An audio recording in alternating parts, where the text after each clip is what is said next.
Okay. Hello students, आपका अपने channel रामावेदा online classes में स्वागत है।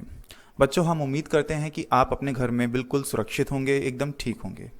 तो बच्चों, आज की इस वीडियो में हम क्लास 10th की मैथमेटिक्स का चैप्टर नंबर 5, जिसका नाम है अर्थमेटिक प्रोग्रेशन, जिसको हम एपीबी कहते हैं, उसके बारे में हम डिस्कस करेंगे। काफ़ी बच्चों के हमारे पास रिस्पॉन्स आए कि उन्हें एपी में काफ़ी प्रॉब्लम हो रही है, वो एपी के नोट्स चाहते हैं। तो आप लोगों की डिमांड पर हमने एपी चैप्टर की एक सेपरेट और बहुत ही बढ़िया वीडियो तैयार की है। बच्चों, इस वीडियो में आखिरी तक हमारे साथ बने रहिएगा ताकि ये आपको अच्छे से हम ये बता पाएँ कि एपी क्या कहती है। एपी चैप्टर के इसमें आपको प्रॉपरली बहुत ही आसान लैंग्वेज में नोट समझाए जाएंगे, प्लस इसके साथ आपको इसके अंदर इंपॉर्टेंट क्वेश्चन भी बताए जाएंगे। बच्चों, आपने एक चीज़ नोटिस भी की होगी कि बहुत सारे यहाँ पे यूट्यूबर्स हैं जिन्होंने अपनी इस चैप्टर के ऊपर वीडियो डाली है, लेकिन ज़्यादातर यूट्यूबर्स जो होते हैं आपको एग्जाम्पल्स नहीं करवाते। लेकिन हम आपको ये हमारी इस वीडियो में हम आपको एनसीईआरटी के क्वेश्चन के साथ साथ एपी चैप्टर विद एग्जाम्पल्स आपको समझाएंगे।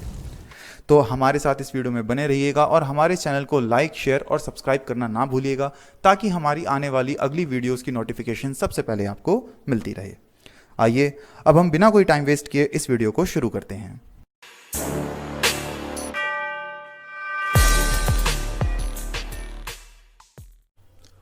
तो बच्चों, चलिए अब हम शुरू करते हैं अर्थमेटिक प्रोग्रेशंस। सबसे पहले हम इसकी डेफिनेशन के बारे में जानेंगे। कहता है an AP is a list of numbers in which each term is obtained by adding a fix number to the preceding term except the first term.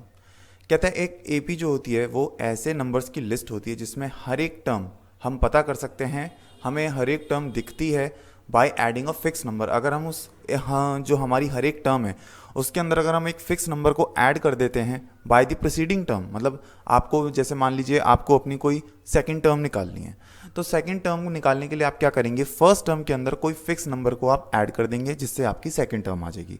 उसी तरह से अगर आपको थर्ड टर्म निकालनी है तो आप क्या करेंगे कि सेकंड टर्म में वही fix number, same fix number आप सेकंड टर्म में ऐड कर देंगे तो आपकी थर्ड टर्म आ जाएगी। अगर थर्ड टर्म में फिक्स नंबर आप ऐड कर देंगे तो फोर्थ टर्म आ जाएगी। तो इस तरीके से अगर आपको जिस नंबर की टर्म निकालनी है उससे पहले वाली टर्म में अगर आप कोई फिक्स नंबर ऐड करते हैं तो क्या बन जाती है, आपकी एपी सीरीज बन जाती है। लास्ट में इसमें लिखा है एक्सेप्ट द फर्स्ट टर्म। बेटा फर्स्ट टर्म आपकी कुछ भी हो सकती है, आप कोई भी फर्स्ट टर्म ले सकते हो। फर्स्ट टर्म निकालने का एज सच कोई रूल नहीं है कि फर्स्ट टर्म में आपको पहले से कोई फिक्स नंबर ऐड करना है। आप फर्स्ट नंबर कुछ भी चूज करें, उसके बाद अपना एक फिक्स नंबर चूज करके वो ऐड करते चलें और आपकी एपी सीरीज बनती चली जाएगी। ठीक है बच्चों, नेक्स्ट ये आगे कहता है, नोट का पहला पॉइंट कहता है it follows a certain pattern. Basically क्या होता है कि जो एपी होती है वो एक सर्टेन पैटर्न को फॉलो करती है। आप ध्यान से देखिएगा, कोई भी एपी सीरीज को वो एक पैटर्न को फॉलो करती है और उसी पैटर्न पे वो पूरी की पूरी सीरीज बनती है। नेक्स्ट कहता है the fix number is called common difference of the AP. जो फिक्स नंबर, जिस फिक्स नंबर की हम बात कर रहे हैं उसको हम बोलते हैं कॉमन डिफरेंस। एपी के अंदर वो जो फिक्स नंबर होता है उसको बोलते हैं common difference and it can be positive और नेगेटिव और जीरो। वो पॉजिटिव भी हो सकता है, नेगेटिव भी हो सकता है और ज़ीरो भी हो सकता है। चलिए अब हम बात कर लेते हैं एपी की जनरल फॉर्म की। जनरल फॉर्म में एपी को लिखा जाता है, फर्स्ट टर्म को ए से डिनोट करते हैं, सेकेंड टर्म हमारी बनती है ए प्लस डी, जैसा कि मैंने आपको बताया था वो फिक्स टर्म से हम उसको ऐड कर देते हैं। थर्ड टर्म में ए प्लस टू डी। देखिए अब क्या है, ए प्लस टू डी बना कैसे, थर्ड टर्म निकालने के लिए सेकंड टर्म में हमने फिर से डी ऐड कर दिया। ये देखिए ए प्लस डी तो हमारी हो गई सेकंड टर्म, इसके अंदर हमने फिर से डी ऐड कर दिया तो हमारी आ गई थर्ड टर्म। उसी तरह से फोर्थ टर्म निकालने के लिए A plus four D and so on. इस तरह से हमारी एपी सीरीज चलती रहेगी। ए को हम फर्स्ट टर्म कहते हैं और डी को हम कहते हैं कॉमन डिफरेंस। ये कॉमन डिफरेंस वही फिक्स नंबर है जिसकी अभी हम जस्ट बात कर रहे थे। चलिए बच्चों आगे चलते हैं। नेक्स्ट आपका आता है types of AP. Types of AP, AP कितने टाइप्स की होती है? दो तरह की आपकी एपी होती है। पहली होती है फाइनाइट एपी, दूसरी होती है इनफाइनाइट एपी। फाइनाइट एपी में क्या कहता है if there are only a finite number of terms then such AP is called finite AP. मान लीजिए आपकी एक एपी सीरीज है और उसके अंदर आपके फिक्स नंबर दे रखे हैं, मतलब आपकी लिमिटेड टर्म्स दे रखे हैं, लिमिटेड नंबर्स दे रखे हैं एपी सीरीज के, लिमिटेड नंबर्स। लाइक उसके अंदर 5 टर्म की एपी है, 10 टर्म की एपी है, 15 टर्म की एपी है। वो फिक्स है, 15 से ज़्यादा नहीं है, 5 से ज़्यादा नहीं है, 10 से ज़्यादा नहीं है, ना उससे कम। तो क्या है ऐसी एपी जिसमें हमें पता है कि हमारी इतनी नंबर ऑफ टर्म्स है, उसको हम बोलते हैं फाइनाइट एपी। क्या बोलते हैं बच्चों? Finite AP. नेक्स्ट आपका infinite AP. Infinite AP finite AP का जस्ट उल्टा हो जाता है, जहाँ पे एंडलेस नंबर ऑफ टर्म्स होते हैं, जो एपी पैटर्न को फॉलो करते हुए एंडलेस नंबर ऑफ टर्म्स होते हैं, उसको बोलते हैं इनफाइनाइट एपी। क्या बोलते हैं बच्चों? Infinite AP. इनफाइनाइट एपी और फाइनाइट एपी होती क्या है, इसका आपको एग्जाम्पल से एकदम क्लियर हो जाएगा। चलिए हम आगे चलते हैं। तो देखिए, अब हम सॉल्व करते हैं एनसीईआरटी का एग्जाम्पल 1। आप एनसीईआरटी के एग्जाम्पल 1 को पढ़ेंगे तो सबसे पहले हम आपको दिखा देते हैं। एनसीईआरटी का एग्जाम्पल 1 कहता है, फॉर द एपी 3/2, 1/2, -1/2, -3/2, कॉमा लगा के dot dot dot, right the first term and the common difference. अब बच्चों ज़रा ध्यान से देखो, इन्होंने जो एपी आपको दे रखी है वो एपी ध्यान से देखिए, ये एंडलेस टर्म्स है। इन्होंने यहाँ पे फिक्स टर्म नहीं दिए। वो कैसे? इन्होंने शुरू की 4 टर्म के बाद में कॉमा लगा के डॉट डॉट डॉट लगा दिया। इसका मतलब इसी तरह से ये एपी आगे चलती रहेगी। इन्होंने ये नहीं बताया कि ये एपी कहाँ पे ख़त्म हो रही है, इन्होंने ये नहीं बताया कि इसके अंदर और कितनी टर्म्स आएगी। So this is called infinite terms of AP. ये इनफाइनाइट एपी है, ठीक है। तो बच्चों अब क्या होगा,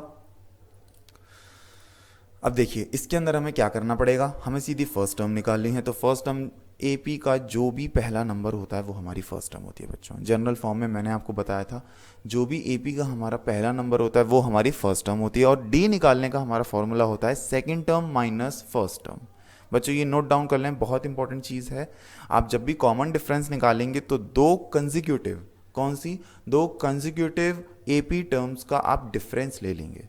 2 कंजिक्यूटिव एपी टर्म का आप डिफरेंस ले लेंगे, वहाँ से आपका कॉमन डिफरेंस निकल आएगा। तो जो आपकी कंजिक्यूटिव टर्म्स होती हैं like first second, second third, third fourth, इस तरह से आपको ऐसी टर्म्स नहीं लेनी कि सर मैंने ले ली थी सेकंड टर्म और फिर उसके बाद मैंने ली है 8th टर्म। नहीं, आपको क्या करना है, आपको कंजिक्यूटिव टर्म्स लेनी है। 2 कंजिक्यूटिव टर्म्स आप ले लेंगे, उनका डिफरेंस कर देंगे, आपका डी आ जाएगा। तो यहाँ पे हमने 2 टर्म्स का डिफरेंस किया और हमारा डी आ गया -1। क्वेश्चन आपका यहाँ पे हो जाता है खत्म। नेक्स्ट आपका आता है एग्जाम्पल 2। तो चलिए एग्जाम्पल 2 हम देख लेते हैं क्या कहता है। Which of the following list of number does form an AP? If they form an AP, write the next 2 terms। वो कहता है कि इन चारों पार्ट्स में से आपको ये पता लगाना है कि कौन कौन से पार्ट AP को फॉलो कर रहे हैं, और जो जो AP को फॉलो कर रहे हैं आपको उसकी अगली 2 टर्म्स भी पता लगानी है। आपको ये पहले पता लगाना है कि ये AP है कि नहीं, फिर उसके बाद आपको ये पता लगाना है कि उसकी अगली 2 टर्म क्या होगी। तो सबसे पहले हमने क्या करा, एपी सीरीज को लिख लिया, इसके अंदर हमने फर्स्ट टर्म निकाली।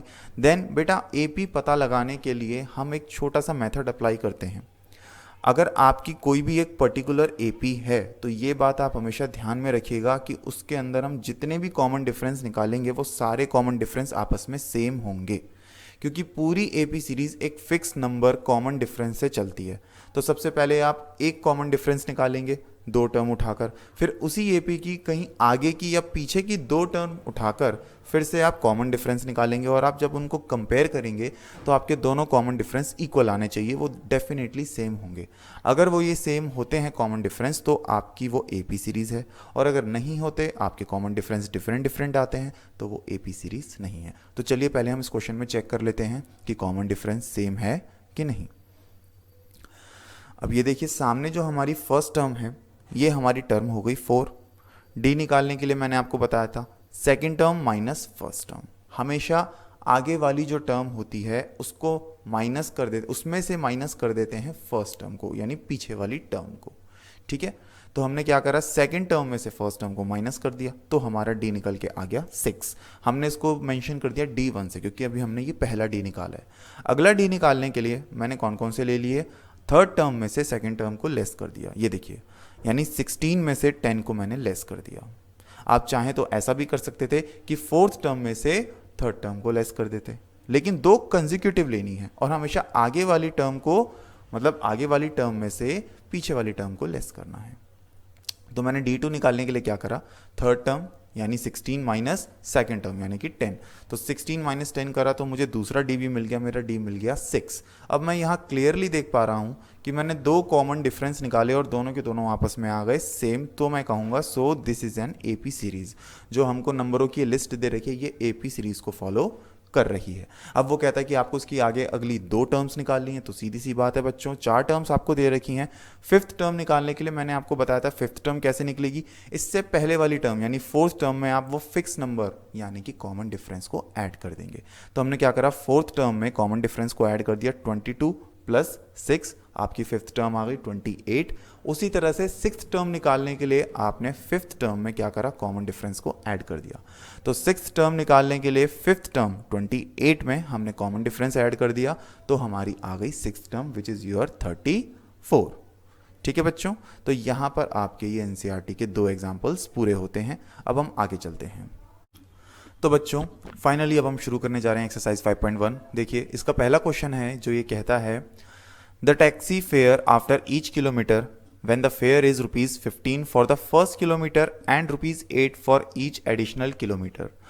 बेसिकली ये कहता है कि एक टैक्सी है जो किराया कुछ इस तरह से लेती है कि जब आप पहला किलोमीटर आप ट्रैवल करेंगे तो वो 15 रुपये चार्ज करेगी, उसके बाद हर 1 किलोमीटर के बाद वो 8-8 रुपये आपसे चार्ज करेगी।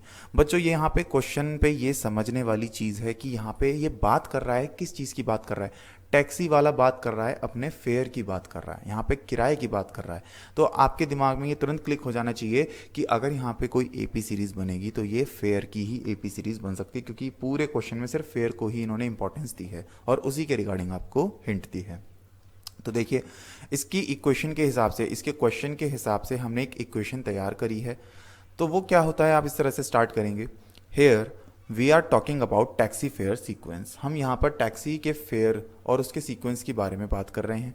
तो सबसे पहले मैंने एक छोटा सा चार्ट बना लिया जिसके अंदर मैंने दिखाया distance for first kilometre, second kilometre, third kilometre and fourth kilometre. अब इसके अंदर क्या है, हमने फेयर लगाया है। फर्स्ट किलोमीटर का फेयर है आपका 15 रुपीज़। तो 15 रुपीज़ जो है वो फर्स्ट किलोमीटर में 15 रुपीज़ आपसे चार्ज करता है, जैसा कि उसने अपनी फर्स्ट टर्म को चूज़ कर लिया है और उसकी फर्स्ट टर्म होगी 15। उसके बाद जैसे ही आपका सेकंड किलोमीटर आ जाएगा तो क्या होगा, 15 प्लस 8 23 रुपीज़ आपसे चार्ज करेगा। उसके नेक्स्ट थर्ड किलोमीटर पे वो क्या करेगा, जो पिछला किराया था 23 रुपीज़ में, अगेन वो 8 ऐड करके आपसे 31 रुपीज़ चार्ज करेगा। इसी तरह से फोर्थ किलोमीटर में 31 में 8 ऐड करके आपसे 39 रुपीज़ चार्ज करेगा। तो आप ध्यान से देखिए इनका जो ये फेयर है ये एक फिक्स ऑर्डर में बढ़ रहा है। तो हमारी फर्स्ट टर्म यानी कि फर्स्ट किलोमीटर, हमारी फर्स्ट टर्म हो गई 15, second 23, third 31 and fourth term 39 rupees and so on. इस तरह से ये चलता ही रहेगा। तो हमने शुरू की खाली 4 टर्म को लिया है। अब इसके अंदर वो कहता है कि आपको क्या बताना है कि क्या ये जो सीक्वेंस है ये एक एपी को फॉलो कर रहा है, या इन्होंने जो ये इक्वेशन दी है, ये जो वर्ड प्रॉब्लम दी है, क्या ये एपी सीरीज़ को फॉलो करती है या नहीं। अब एपी सीरीज़ को फॉलो करने के लिए हमें कैसे पता लगेगा कि ये एपी सीरीज़ को फॉलो करती है या नहीं। हमें सबसे पहले क्या करना पड़ेगा, इसके अंदर डी निकालना पड़ेगा। क्या निकालना पड़ेगा, डी निकालना पड़ेगा। तो हमारी फर्स्ट टर्म 15 हो गई, सेकेंड टर्म हमारी 23 हो गई। हमने डी निकाला 23 minus 15 which is equal to 8। ठीक है बच्चों, हमने जैसी 8 निकालिया, फिर सिमिलरली इसी तरह से आप अगली 2 टर्म ले लेंगे। आप ले लेंगे 23, 31 या 31 एंड 39। जब उन दोनों को आप डिफरेंस करेंगे, उन दोनों का डिफरेंस आप जैसे ही निकालेंगे तो उनका डिफरेंस भी आपका आएगा 8। फिर आप ये दिखा देंगे कि यहाँ पे दोनों ही डी हमारे इक्वल हो गए हैं एंड लास्ट में आप ये लाइन लिख देंगे, so this equation forms an AP series. हमारी ये जो इक्वेशन जो दी गई है ये एक एपी सीरीज को बनाती है, having the same common difference, जिसके कॉमन डिफरेंस सारे के सारे सेम हैं। तो इस इक्वेशन में भी आपको 2 डी निकालने हैं। यहाँ पर हमने आपको 1 डी निकाल के बता दिया है। सेकंड डी भी आप इसी तरह से निकालेंगे, बस कोई भी 2 कंसेक्यूटिव टर्म आप ले लें और उनके बीच का डिफरेंस आप निकाल दें। तो आप देखेंगे आपका वो वाला डी और ये वाला डी जो हमने निकाला है ये दोनों ही सेम आ जाएंगे। वैसे तो बच्चों दोनों डी निकालने की ज़रूरत भी नहीं है, आप इस क्वेश्चन को देखते ही समझ जाएंगे, क्योंकि उसने इस क्वेश्चन में ऑलरेडी पहले ही ये बता दिया है कि आपका जो भी फेयर है वो 8-8 रुपए के इंटरवल से इंक्रीज हो रहा है। ठीक है बच्चों, तो आप इस तरीके से यहाँ पे थोड़ी सी लाइंस के साथ इसको लिख के ये बता देंगे कि हमारा जो कॉमन डिफरेंस है वो सेम है। तो ये जो इक्वेशन है वो एपी सीरीज को फॉलो करती है। चलिए बच्चों अब हम इसका अगला क्वेश्चन पढ़ते हैं।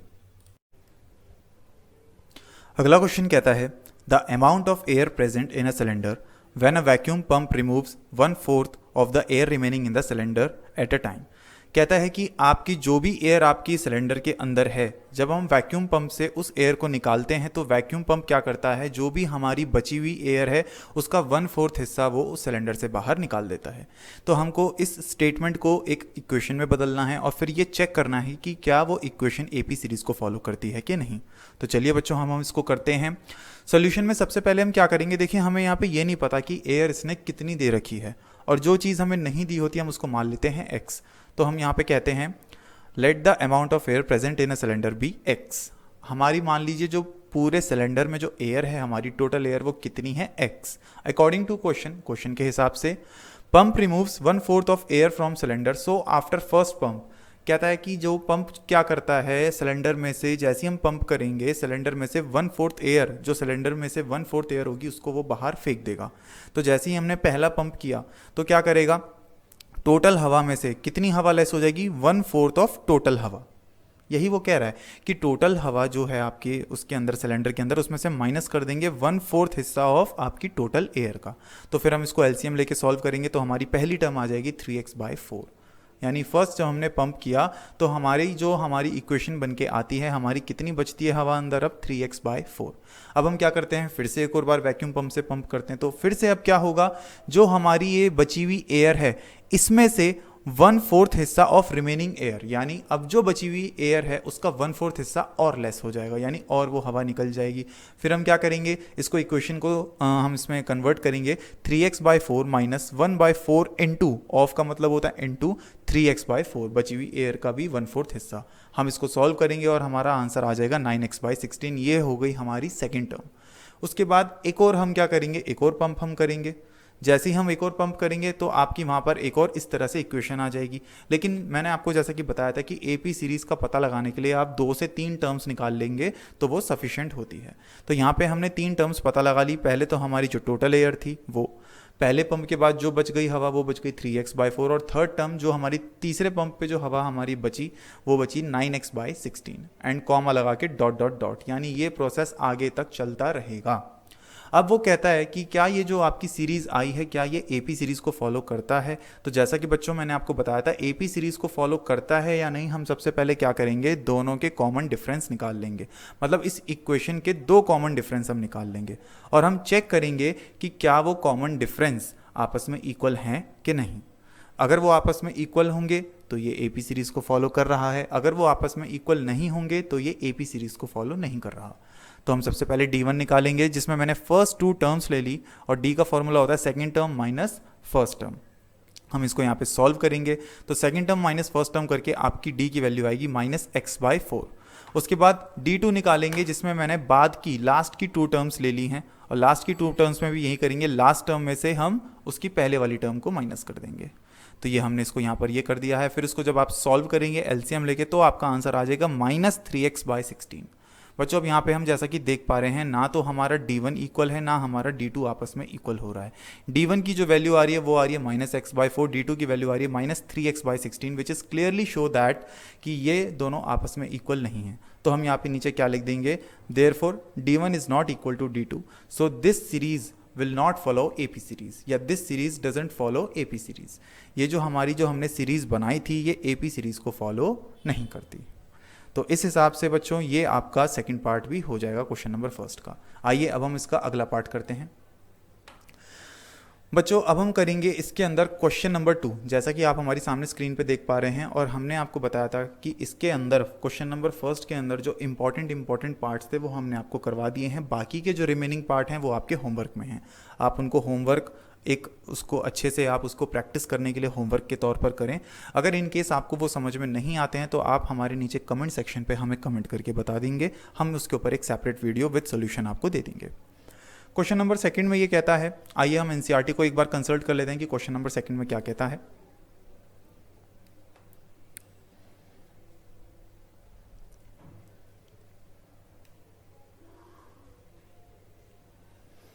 देखिए बच्चों हमारी यहाँ पे सामने एनसीईआरटी आ गई है। अब हम इसके अंदर एक्सरसाइज 5.1 को निकाल लेते हैं।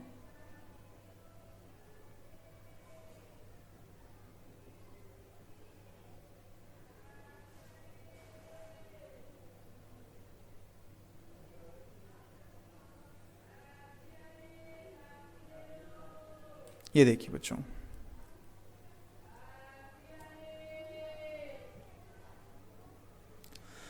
सेकंड पार्ट में कहता है write first 4 terms of AP when the first term a and the common difference d are given as the follow. आपको वो कहता है कि आपको एपी की पहली 4 टर्म निकालनी है, यानी इन केस इन शॉर्ट वो आपको ये कहता है कि आपको एपी सीरीज ही तैयार करनी है।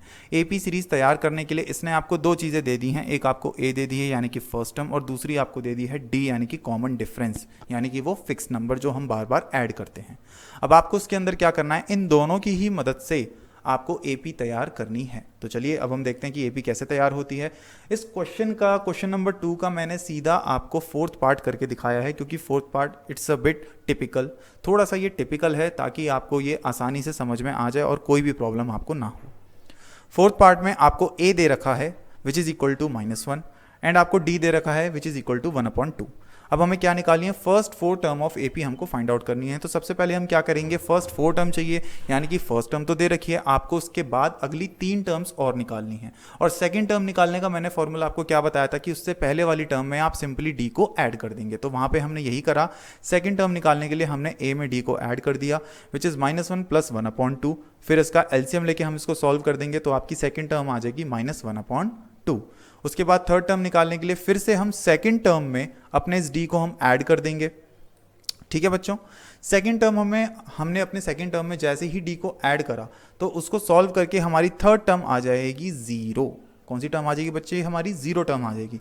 अच्छा बेटा, आप हमारी स्क्रीन पे एक मेथड और देख रहे होंगे, थर्ड टर्म निकालने का जो फॉर्मूला है ये है a + 2d। बच्चों ये एक छोटा सा लॉजिक है, आपको कौन से भी या कोई सी भी नंबर की टर्म आपको निकालनी हो तो आप क्या फॉर्मूला अप्लाई करेंगे। सपोज मान लीजिए आपको 4th टर्म निकालनी है, तो सबसे पहले आप क्या करेंगे, उसमें फर्स्ट टर्म को ऐड करेंगे, a + 4 से एक नंबर कम आप कर देंगे, 4 से एक नंबर कम क्या होता है 3, देन आप क्या लिखेंगे a + 3d, तो ये आपकी हो जाएगी 4th टर्म। उसी तरह से हमने यहाँ पे थर्ड टर्म निकालने का एक छोटा सा लॉजिक है कि आपको थर्ड टर्म निकालनी है। सबसे पहले आप क्या करेंगे, फर्स्ट टर्म लिखेंगे, उसमें ऐड कर देंगे 3 से आप एक नंबर पीछे कर देंगे, 3 से एक नंबर लेस करके क्या आता है 2, तो 2 × d, a + 2d। इसको जब आप सॉल्व करेंगे तो आपका आंसर आ जाएगा, जो आपका आंसर आएगा वो होगा आपका थर्ड टर्म।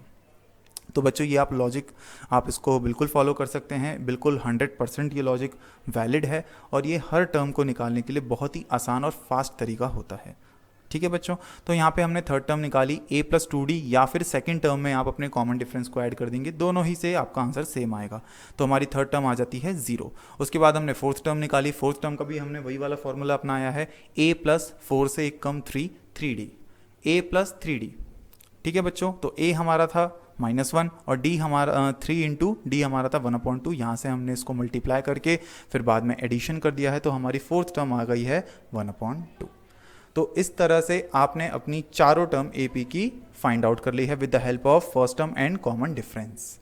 तो उसके बाद हम क्या करेंगे, यहाँ पे अपनी AP सीरीज को मेंशन कर देंगे और आपका ये क्वेश्चन पूरा ठीक हो जाएगा। उसके बाद वो क्या कहता है 5th पार्ट में, अब 5th पार्ट देख लीजिए, ये डेसिमल वाला है।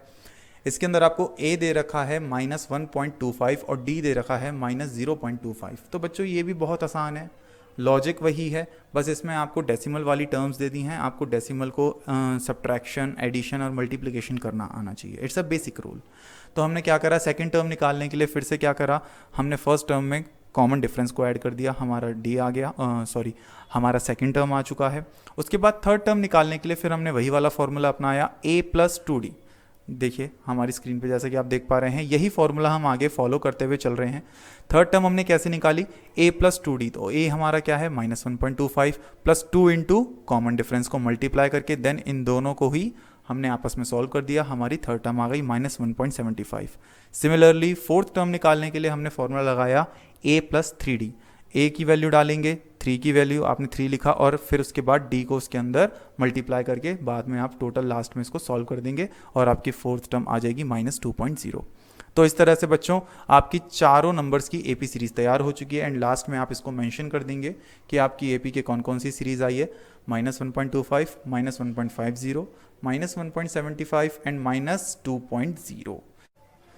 तो बच्चों अब हम करते हैं क्वेश्चन नंबर 3। सबसे पहले हम पढ़ लेते हैं कि क्वेश्चन नंबर 3 में ये क्या कहता है। For the following APs right the first term and the common difference. कहता है कि ये जो भी आपको चारों पार्ट में जो AP दे रखी है, इन सभी के अंदर आपको क्या करना है, फर्स्ट टर्म लिखनी है और इनका कॉमन डिफरेंस लिखना है, which is very very simple बच्चों। आइए इसका एक पार्ट हम देख लेते हैं। थर्ड का सेकंड पार्ट हम करते हैं।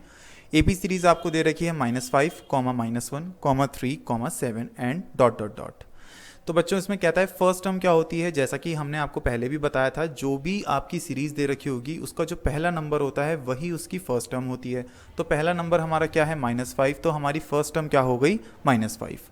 नेक्स्ट वो कहता है कि इनका कॉमन डिफरेंस निकालना है। As simple as that, common difference का फॉर्मूला होता है second term minus first term. हमारी सेकेंड टर्म क्या है, -1 माइनस फर्स्ट टर्म जो है -5। तो बच्चों -5 को हमें क्या करना है, ब्रैकेट के अंदर रखना है। अब फिर हम क्या करेंगे, ब्रैकेट को ओपन करेंगे, -1 as it is and minus minus plus, और प्लस का 5 बाहर आ जाएगा, -1 + 5 which is equal to 4 and it is your common difference. तो बस बच्चों इस क्वेश्चन में इतना ही पूछा था कि आपको फर्स्ट टर्म निकालनी है और इनका कॉमन डिफरेंस। कॉमन डिफरेंस निकालने के लिए आप चाहें तो -1 और 3 को भी ले सकते हैं या फिर 3 एंड 7 को भी ले सकते हैं, लेकिन जो भी आप टर्म लेंगे वो कंसेक्यूटिव आपको टर्म चाहिए, 2 रेगुलर टर्म आपको लेनी पड़ेंगी। सिमिलरली इसका थर्ड पार्ट भी देख लीजिए, थोड़ा सा ये क्रिटिकल है, जैसे कि इसमें आपको फ्रैक्शन में दे रखा है। बच्चों फ्रैक्शन वाले पार्ट्स को देखकर आपको घबराने की ज़रूरत नहीं है, बस फ्रैक्शन वाले पार्ट्स में आपको LCM वगैरह अच्छे से आना चाहिए। LCM कैसे लेते हैं, LCM के बाद ऐड कैसे करते हैं, प्रोडक्ट कैसे करते हैं, डिवीज़न कैसे करते हैं, ये प्रॉपर तरीका अगर आपको आता है तो आप ये बहुत ही आसानी से फ्रैक्शन वाले पार्ट्स को कर सकते हैं। सिमिलरली इसके अंदर भी आपको दे रखी है AP series 1/3, 5/3, 9/3, 13/3, and dot dot dot. This is your also infinite AP। तो बच्चों इसके अंदर जो फर्स्ट टर्म हो जाएगी हमारी, फर्स्ट टर्म इसके अंदर हो जाएगी 1/3, और कॉमन डिफरेंस निकालने का formula second term minus first term, फिर से हम यहाँ पे अप्लाई कर देंगे। LCM लेके इसको सॉल्व करेंगे तो हमारा कॉमन डिफरेंस आ जाएगा 4/3, और यहाँ पे ये इसका पार्ट हो जाता है ख़त्म। तो ये आपका ओवर हो गया है। अब हम देखते हैं कि फोर्थ पार्ट में, NCERT के फोर्थ पार्ट जो आपका क्वेश्चन नंबर 4 है वो क्या कहता है। क्वेश्चन नंबर 4 कहता है which of the following are APs, इनमें से जो भी आपको दे रखी है इनमें से कौन कौन से पार्ट्स जो हैं AP को फॉलो करते हैं, and if they form an AP, अगर ये AP को फॉर्म करते हैं, फाइंड द कॉमन डिफरेंस, इनका कॉमन डिफरेंस निकालिए, एंड राइट 3 मोर टर्म्स, और इनकी आने वाली 3 और टर्म्स को भी फाइंड आउट करके लिखिए। तो सबसे पहले हमारे पास यहाँ पे 2 काम है। सबसे पहले हमें ये चेक करना पड़ेगा कि क्या ये AP को बना रही हैं। अगर ये AP सीरीज़ बना रही हैं, AP सीरीज़ को फॉलो कर रही हैं, तो हमें इसकी आने वाली 3 टर्म को भी निकालना पड़ेगा। तो सबसे पहले हम क्या करेंगे, मैंने आपको पहले भी बताया था कि ये चेक करना कि ये इक्वेशन AP सीरीज़ को फॉलो करती है या नहीं, आप क्या करेंगे, उस AP सीरीज़ के 2 कॉमन डिफरेंस निकालेंगे और ये चेक करेंगे कि क्या ये कॉमन डिफरेंस आपस में इक्वल हैं कि नहीं। अब हमने क्या करा है, यहाँ पे सबसे पहले कॉमन डिफरेंस निकाला, A हमारा दे रखा है 2, D निकालने के लिए second term minus first term करा, इसको सॉल्व करके हमारा कॉमन डिफरेंस आ गया 1/2। उसके बाद हमने अनदर इसका कॉमन डिफरेंस निकाला, जिसमें मैंने सेकंड और थर्ड टर्म ली है, और कॉमन डिफरेंस निकालने के लिए third term minus second term हमने करा, इसको सॉल्व करके हमारा आता है 1/2। तो जैसा कि हमने यहाँ पे क्लियरली देखा है कि दोनों ही D आपस में इक्वल हैं, तो ये जो सीरीज़ है ये AP सीरीज़ को फॉलो करती है। यहाँ पे ये प्रूव हो जाता है कि ये जो सीक्वेंस है ये AP सीरीज़ का ही सीक्वेंस है। अब AP सीरीज़ का सीक्वेंस होने के साथ साथ हमें इसकी अगली 3 टर्म्स भी निकालनी है। 4 टर्म्स आपको इसके अंदर दे रखी थी, जो नेक्स्ट टर्म आएगी वो आएगी 5th टर्म, और हमने आपको बताया था 5th टर्म का फॉर्मूला होता है A+। आपको 5th टर्म निकालनी है तो नंबर 5 में से 1 लेस कर दें, 4 इंटू D, ठीक है, A+4D। ये आपको एक छोटा सा लॉजिक हो गया, छोटा सा फॉर्मूला हो गया, A+4D। अब इसके फॉर्मूले के हिसाब से हमने इनकी वैल्यूज पुट कर दी, A which is equal to 2, 4 into D 1/2, और इसको सॉल्व करके हमारी 5th टर्म आ जाती है 4। इसके बाद 6th टर्म निकाली, A+5D। ठीक है बच्चों, यहाँ पे हमारा जो 5th टर्म है आप इससे भी निकाल सकते हैं, A+5D, प्लस आप एक और मेथड फॉलो कर सकते हैं, जो आपकी 5th टर्म है उसके अंदर आप D को ऐड कर दीजिए। देखिए यहाँ पे मैंने जो 6th टर्म निकाली है, मैंने ये उसी लॉजिक से निकाली है। देखिए आप ज़रा ध्यान से देखिए बच्चों, जो हमने 6th टर्म निकाली है ये भी लॉजिक काम करेगा, A+5D, या फिर जो आपकी इससे पहले वाली टर्म थी 5th टर्म थी, उसके अंदर आप अपने कॉमन डिफरेंस को ऐड कर दीजिए। 5th टर्म थी हमारी 4 प्लस कॉमन डिफरेंस 1/2, इसको हमने LCM लेके सॉल्व करा तो हमारी 6th टर्म आ गई 9/2। 7th टर्म को भी हम ऐसे निकाल सकते हैं, 6th टर्म में हमने कॉमन डिफरेंस ऐड कर दिया, कॉमन डिफरेंस ऐड करके हमारा सॉल्व करके जो हमारी 7th टर्म आ गई वो आ गई 5। तो हमारी अगली जो 3 टर्म्स ऑफ AP हैं वो कुछ इस तरह से आएंगी, 4, 9/2 एंड 5। इसी के साथ ये हमारा क्वेश्चन नंबर 4 का सेकंड पार्ट खत्म हो जाता है। चलिए अब हम इसका अगला पार्ट देखते हैं। अब हम करेंगे क्वेश्चन नंबर 4 का 5th पार्ट। कहता है 3, 3 प्लस √2, 3 प्लस 2 √2 एंड 3 प्लस 3 √2। अब वो कहता है कि सेम वही चीज़ है, इसके अंदर हमें ये पता लगाना है कि क्या ये AP सीरीज़ को फॉलो करता है या नहीं, और इसकी अगली 3 टर्म्स क्या होंगी। तो सबसे पहले हम इसकी फर्स्ट टर्म निकालेंगे बच्चों। तो फर्स्ट टर्म हमारी हो जाएगी 3, एंड D1 निकालने के लिए second term minus third term, यानी 3 प्लस √2 माइनस 3, जिसमें 3 से 3 आपका एलिमिनेट हो जाएगा और आपका कॉमन डिफरेंस आ जाएगा √2। उसके बाद हम क्या निकालेंगे बच्चों, D2 निकालेंगे, जिसके बाद हम क्या करेंगे, हमने ध्यान से देखा third term minus second term करेंगे, तो इसके अंदर भी सारी टर्म्स आपकी एलिमिनेट हो जाएंगी और आपका आ जाएगा D2 भी √2। तो जिससे यहाँ पे ये क्लियरली प्रूव हो जाता है कि D1 इक्वल टू D2 है। इसका मतलब ये जो सीरीज़ है आपकी AP सीरीज़ को फॉलो कर रही है। अब हमको उसकी अगली 3 टर्म्स निकालनी होंगी। तो 3 टर्म्स, 4 टर्म्स आपको दे रखी थी, इसकी 5वीं टर्म क्या होगी, A4, यानी 4th टर्म में प्लस हम क्या कर देंगे हमारा कॉमन डिफरेंस। तो 4th टर्म थी हमारी 3 प्लस √2 प्लस √2, तो 3√2 प्लस √2 हो जाएगा हमारा 4√2। तो हमारी 5th टर्म आ गई 3 प्लस 4√2। बच्चों ध्यान रखिएगा ये 3 प्लस 4√2 एज इट इज़ रहेगा, क्योंकि ये दोनों ही अनलाइक टर्म्स है, ये ऐड नहीं हो सकते।